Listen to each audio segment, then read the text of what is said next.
दोस्तों, आज की कहानी है काश नंदोई जी की जगह पति देव होते। दोस्तों, कहानी शुरू करने से पहले अगर आपने चैनल को सब्सक्राइब नहीं किया हो तो कर लीजिए ताकि आपके पास पहुंच सके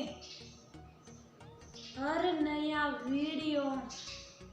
देखो, ऐसे टेंशन में सर पर हाथ रखकर मत बैठो यार। हर चीज तो परफेक्ट नहीं होती ना सारू। शादी ब्याह के मामलों में कहीं ना कहीं थोड़ी बहुत आंखें मूंदनी ही पड़ती है।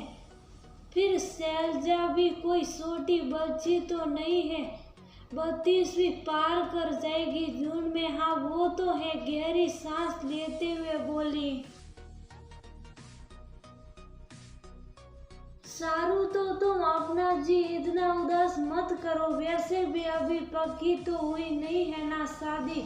अभी शैलजा भी अनूप से मिलेगी, दोनों के विचार मिलेंगे, सोच में तालमेल होगा, तभी बात बनेगी ना। पर तुम ऐसा चेहरा और अंदाज लेकर घर पहुंचोगी तो क्या? ठीक करो और शैलजा को हौसला दो कि वो आगे बढ़े। शैलेश ने समझाया। शैलेश, मुझसे ज्यादा कौन चाहता होगा कि शैलजा अपनी घर गृहस्थी बसाए और खुश रहे, बताइए ना। खैर, मैं कुछ नहीं कहूँगी, अब सब फैसला उस पर ही है। बस यही चाहता हूँ मैं कि उसे फैसला लेने दो।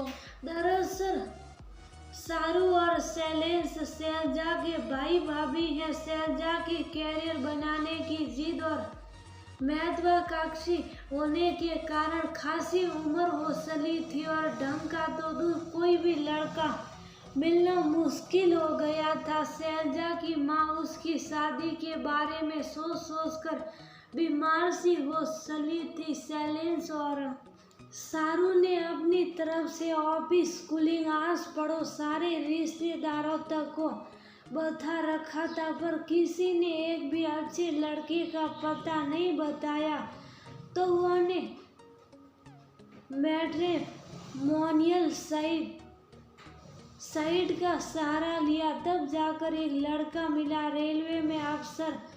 थोड़ा उम्र दराज तो था पर नेवर मैरिड था, ये बड़ी बात थी। सब कुछ तो अच्छा ही था। फोटो एक ही डाल रखी थी साइट पर, वो भी दूर से। उसमें टोपी पहना अनूप ठीक ही लग रहा था और संयोग की बात थी उसकी पोस्टिंग भी उसी शहर में थी। लड़के की प्रोफाइल देखने के बाद शैलजा और सासू माँ की तरफ से भी बात बढ़ाने की हरी झंडी थी। जब शैलेश ने अनूप से उसकी और फोटो मांगी तो उसने सीधे मिली लेने की बात की। उसी सिलसिले में आज शैलेश और सारू उससे एक कैफे में मिलने गए थे और मिलकर वापस लौटे थे और उसी की चर्चा करते हुए घर जा रहे थे। अब बात सारू की। शैलेश को लग रहा था कि सारू एक केयरिंग भाभी है। वो लड़की अनूप की उम्र और सर के उड़े हुए बालों के लिए परेशान है। पर ये बात थी कि आज से 5 साल पहले इसी लड़के अनूप से सारू की शादी की बात लगभग तय थी। मम्मी, लड़का अभी तो कलरक की नौकरी करता है पर साथ ही तैयारी भी कर रहा है, बहुत जल्द अफसर बन जाएगा, तब तो हम इसकी तरफ देख भी नहीं पाएंगे। उस साइड मंझले भैया का इशारा दहेज की तरफ था। कितना मांग रही? अभी माँ ने पूछा तो तुम छोड़ो, हम 3 भाई हैं ना, मिलकर सब कर लेंगे। तुम बस फोटो देखो और बताओ कि सही तो लग रहा है ना तुम्हें। भैया ने मम्मी को फोटो दिखाया। हाँ, रंग तो गेहुआ है पर चेहरे पर चमक के अच्छा लग रहा है ये तो। पर बेटा, तुमने विकास और विनय से बात की है? वो पैसे देने के लिए तैयार है, क्यों नहीं देंगे भला? एक ही तो बहन है हमारी। भैया इतनी अच्छी नौकरी कर रहे और छोटे के तो अभी शादी भी नहीं हुई, सारा पैसा तो जमा ही करा है ना अभी तक। पर तय करने से पहले पूछ लेता एक बारी। रुको, मुझे तो शक नहीं है, पर तुम कह रही हो तो अभी पूछकर तसल्ली कर लेता हूँ। मंझले भैया ने जोश से दोनों भाइयों को पारी पारी से फोन लगाया, पर दोनों तरफ से वैसा संतोषजनक जवाब नहीं मिला जैसी उम्मीद थी। एक तो अभी अभी फ्लाइट बुकिंग करवाई है, दूसरी बात नीना की डिलीवरी का टाइम है, पता नहीं कितना पैसे लगे, क्या करे। पर बहने थोड़ा बहुत तो दे ही दूंगा, मैं बड़े भाई का ये कहना था। भैया नई नौकरी है, ऑफिस दूर था तो कार लेनी जरूरी थी, खर्चे तो बहुत है और पैसा भी कोई बिजनेसमैन की तरह नहीं आता ना। बंदी बंदाई सैलरी, किराया, घर खर्च पर भैया जो बन पड़ेगा करूँगा मैं। छोटे भाई ने भी हाथ लगभग खड़े ही कर दिए। मंझले भैया भी थे पक्के स्वाभिमानी। उन्होंने ठान लिया कि दोनों भाइयों से एक पैसे नहीं लेंगे और अपने दम पर शाहरुख की शादी रचाएंगे। भाभी ने थोड़ा 19-20 किया, पर भैया के आगे किसी की चलती ही कहाँ थी। अगले ही दिन जो था पास में दे दिलाकर लड़के वालों को थमाकर शायद शादी फाइनल कर आए। लड़के के पिता ने कह दिया था, लड़की पढ़ी लिखी है, देखने में ठीक ठाक है, हमारे लिए बहुत है, आप पैसे पूरे दे दो, अगले ही दिन सगाई और शादी की डेट फिक्स कर देंगे। जाने कहाँ से मंझले भैया ने उस रकम का इंतजाम किया, भगवान जाने। पर अगले ही हफ्ते सगाई और शादी की तारीख के बदले लड़के के पिता का फोन आया। आपके लिए खुशखबरी है, बड़े अच्छे नसीब आपके, लड़का अफसरी पास कर गया। और देखिए ना, ये खबर फैलते ही हमारे घर रिश्तों की तो बरसात होने लगी है। अभी भी एक मास से बाहर बैठे हुए, पर आप निश्चित रहे, हम आपके घर ही शादी करेंगे। पर हाँ, थोड़ी सी हिम्मत और करनी होगी आपको। अब अवसर और कदर का फर्क तो आपको समझ में आता ही होगा। साफ इशारा था कि उन्हें दहेज की रकम बढ़ानी है।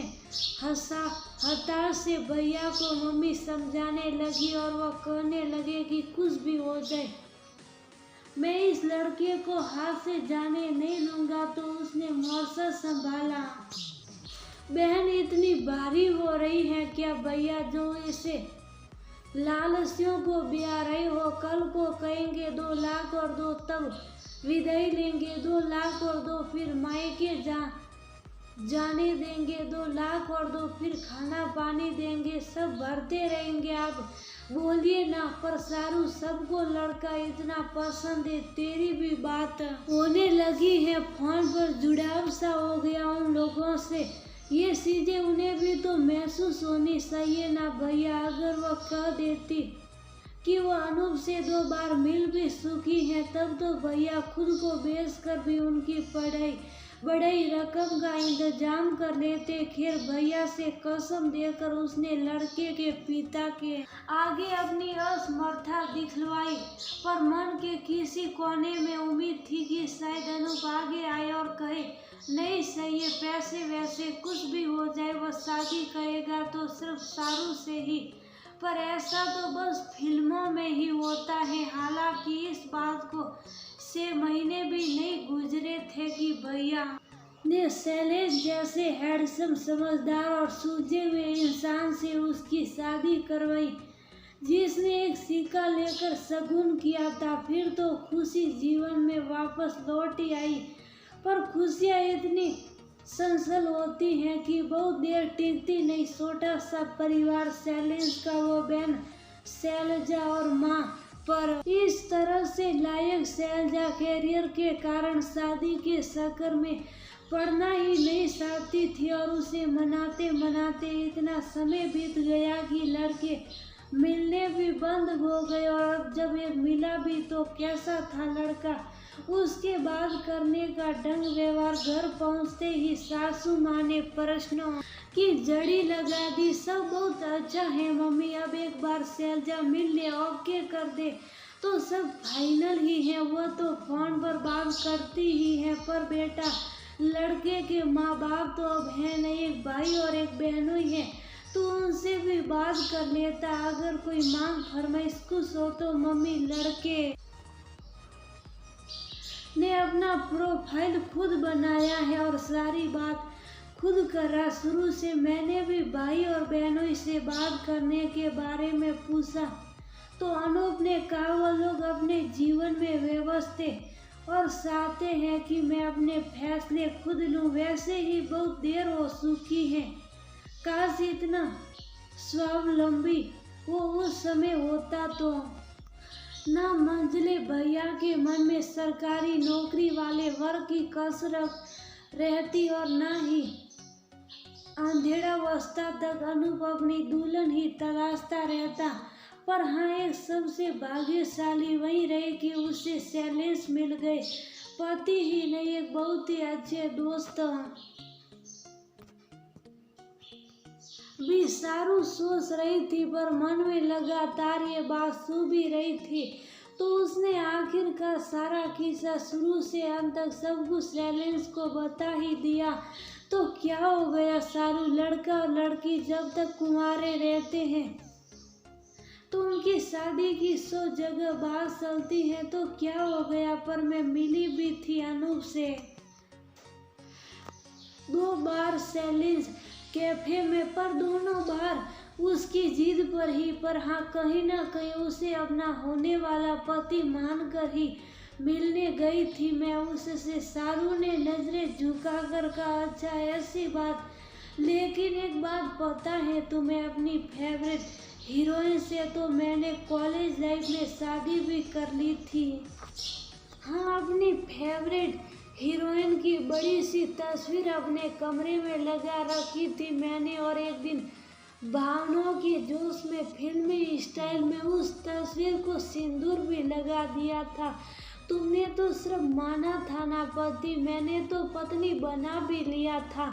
इस बात पर और शैलेश के कहने के अंदाज पर पूरे दिन तनाव से गुजरी सारू खूब जोरों से खिलखिला उठी। श्रीमती जी, वर्तमान में जियो ना, आज हम दोनों एक दूसरे के पति पत्नी और हम दोनों को एक दूसरे पर पूरा भरोसा है, यही हमारे लिए महत्वपूर्ण है। किसको किसे जुड़ना है सब पहले से तय होता है, शैलेश ने कहा। तो मन ही मन सारू ने फिर भगवान का शुक्रिया अदा किया, इतने अच्छे पति के लिए। फिर तो अनूप और शैलजा को पहली बार मिलाने सारू ही ले गई थी। मौका पाते ही अनूप ने अपनी कायरता के लिए उससे माफी मांग ली। उसने भी बात को ज्यादा न खींचते हुए उसे मन से साफ माफ कर दिया। दोनों ने 3 साल मुलाकातों के बाद ही शादी की सहमति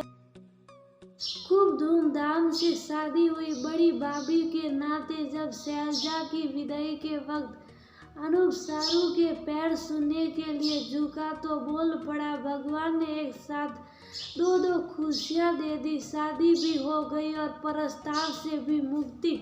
होता रहूंगा, हर बार आपके पाप छूकर भाभी जी बेटी दी है अपने आपको, उसके चेहरे पर जितनी बार मुस्कान लाएंगे समझ लीजिएगा माफी मिलती जा रही है। शैलजा के लिए भावुक हो रही सारू ने मुड़ते हुए कहा। तभी शैलेश फिर से खड़े मिले। अनूप जी, वैसे भी आपने सुना ही होगा, जोड़ियां ऊपर से बनकर आती हैं, तो हमारी श्रीमती जी कहीं और चली गई होती तो हमारा क्या। मजाकिया स्वर में शैलेश ने कहा, भाई साहब फिर मेरी तरफ आप अभी तक राह देखते रहते शादी की, और क्या। अनूप की इस बात पर अनूप और शैलेश के ठाके में सारू की मुस्कुराहट भी